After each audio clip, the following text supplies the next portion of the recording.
ಮಳೆಗಾಲ ಶುರು ಆಯಿತು. ಮಳೆಗಾಲದಲ್ಲಿ ಕೆಸುವಿನ ಸೊಪ್ಪಿನ ಕರಕ್ಲಿ ಮಾಡ್ತಾಯಿದ್ರೆ ಹೇಗೆ? ಇವತ್ತು ಕೆಸುವಿನ ಸೊಪ್ಪಿನ ಕರಕ್ಲಿನೇ ಮಾಡೋಣ. ಕೆಸುವಿನ ಸೊಪ್ಪಿನ ಕರಕ್ಲಿಯನ್ನು ಹೆಚ್ಚಾಗಿ ಮಲೆನಾಡಿನ ಹವ್ಯಕರ ಮನೆಯಲ್ಲಿ ಮಾಡ್ತಾ. ಕೆಸುವಿನ ಸೊಪ್ಪನ್ನು ಮಳೆಗಾಲದಲ್ಲಿ ಹೆಚ್ಚಾಗಿ ಬಳಸ್ತಾ. ಇದು ಹೆಚ್ಚಾಗಿ ಸಿಕ್ತು ಹೇಳುವ ಕಾರಣಕ್ಕೋ ಅಥವಾ ಉಷ್ಣದ ಸೊಪ್ಪು ಹೇಳುವ ಕಾರಣಕ್ಕೋ ಗೊತ್ತಿದ್ರೆ ಕಾಮೆಂಟಲ್ಲಿ ತಿಳಿಸಿ.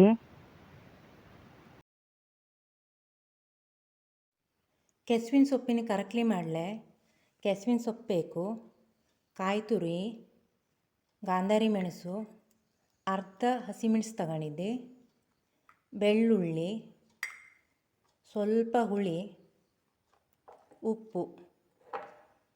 ಹುಳಿ ಹಾಕದೇ ಇದ್ದರೆ ಬಾಯಿ ತುರಿಸ್ತು, ಒಂದಿಷ್ಟರು ಹಾಕ್ಯಳವು. ಕೆಸುವಿನ ಸೊಪ್ಪಲ್ಲಿ ಎಂತಾರು ಹುಳ ಹರದ್ದ, ಎಂತಾರು ಕಂಬಳಿ ಹುಳ ಎಂತಾರು ಇದ್ದ ಹಳ್ಳಿ ನೋಡ್ಕೊಂಡು ತಗೊಂಡು ಬಂದು ಇದರ ಚಲೋ ತೊಳ್ಕೊಳ್ಳವು. ಇಲ್ಲಿ ನಾನು ಗಾಂಧಾರಿ ಮೆಣಸನ್ನು ಬಳಸ್ತಾ ಇದ್ದೆ. ಹಸಿಮೆಣಸನ್ನು ಬಳಸ್ಲಕ್ಕು, ಇಲ್ಲಷ್ಟು ಅರ್ಧ ಅಷ್ಟೇ ತಗೊಂಡಿದ್ದೆ ಹಸಿಮೆಣಸು. ಕೆಸುವಿನ ಸೊಪ್ಪಿನ ಕರಕ್ಲಿ ಹೆಂಗೆ ಮಾಡೋದು ಹೇಳಿ ನೋಡ್ಕೊಂಡು ಬಪ್ಪನ. ಕೆಸುವಿನ ಸೊಪ್ಪನ್ನು ಮೊದಲು ಕಟ್ ಮಾಡ್ಕೊಳ್ಳವು. ಜಾಸ್ತಿ ಸಣ್ಣ ಆಗವಳು ಎಂಥದ್ದು ಇಲ್ಲ, ದೊಡ್ಡ ದೊಡ್ಡಕ್ಕೆ ಕಟ್ ಮಾಡ್ಕೊಳ್ಳಕ್ಕು. ಈಗ ಕಟ್ ಮಾಡ್ಕೊತ್ತೆ.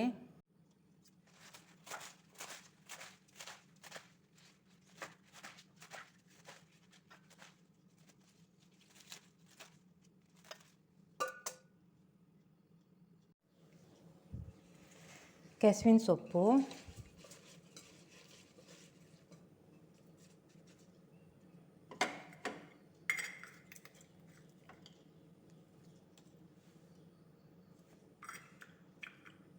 ಒಂದಿಷ್ಟು ಬೆಳ್ಳುಳ್ಳಿ ತಗೊಂಡಿದ್ದೆ,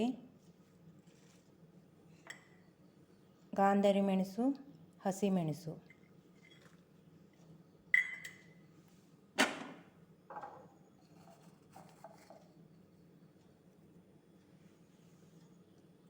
ಒಂದಿಷ್ಟು ಉಪ್ಪು,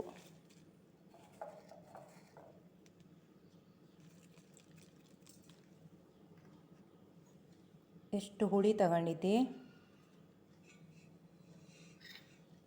ಒಂದಿಷ್ಟು ಕಾಯಿ ತುರಿ,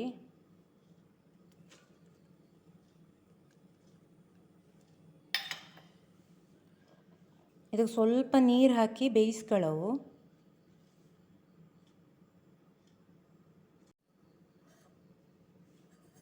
ಸ್ವಲ್ಪ ಹಾಕ್ಕೊಂಡ್ರೆ ಸಾಕು, ಜಾಸ್ತಿ ಹಾಕಲಾಗ. ಇದಿಷ್ಟು ಹಾಕಿದ್ರೆ ಸಾಕು.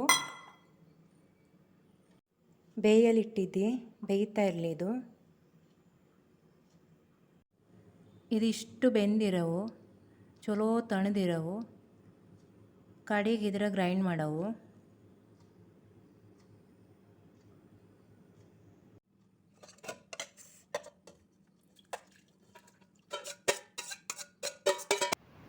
ಇಷ್ಟು ನೈಸಾದರೆ ಸಾಕು, ಜಾಸ್ತಿ ನೈಸಾಗವಳು ಇಲ್ಲೇ.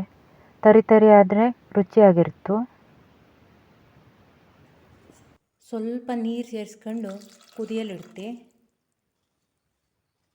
ಜಾಸ್ತಿ ನೀರು ಹಾಕಲಾಗ.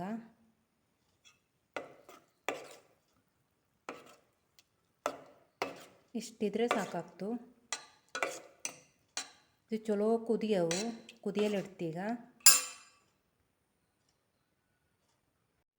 ಈ ಕರಕ್ಲಿಗೆ ಉಪ್ಪು, ಹುಳಿ, ಖಾರ ಎಲ್ಲವೂ ಸರಿ ಇದ್ದರೆ ಚಲೋ ಆಗ್ತು.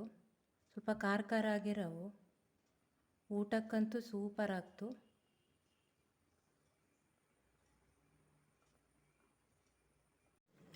ಒಗ್ಗರಣೆಗೆ ಸ್ವಲ್ಪ ಬೆಳ್ಳುಳ್ಳಿ ಜಜ್ಜಿಕೊಳ್ಳವು.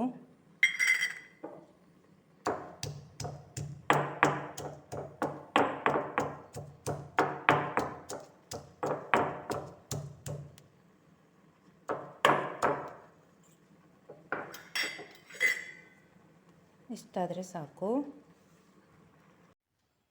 ಒಗ್ಗರಣೆಗೆ ಎಣ್ಣೆ,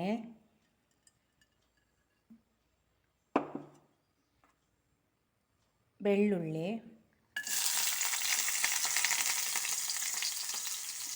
ಓಮ ಬೇಕಾದ್ರೂ ಹಾಕ್ಲಕ್ಕು. ಬೆಳ್ಳುಳ್ಳಿಯ ಬದಲು. ಸ್ವಲ್ಪ ಕೆಂಪಗೆ ಹುರಿಯವು.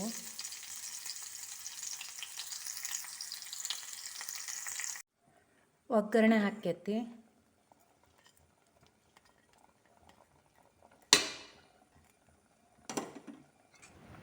ಬೆಳ್ಳುಳ್ಳಿ ಬದಲು ಓಂಕಾಳನ್ನು ಹಾಕ್ಲಕ್ಕು.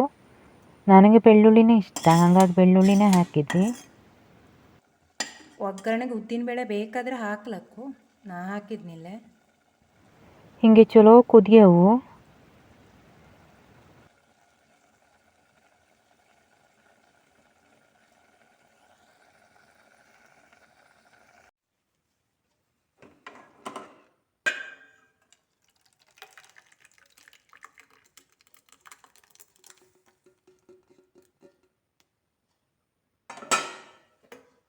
ಈಗ ಊಟಕ್ಕೆ ಕರಕ್ಲಿ ರೆಡಿ ಆಯಿತು.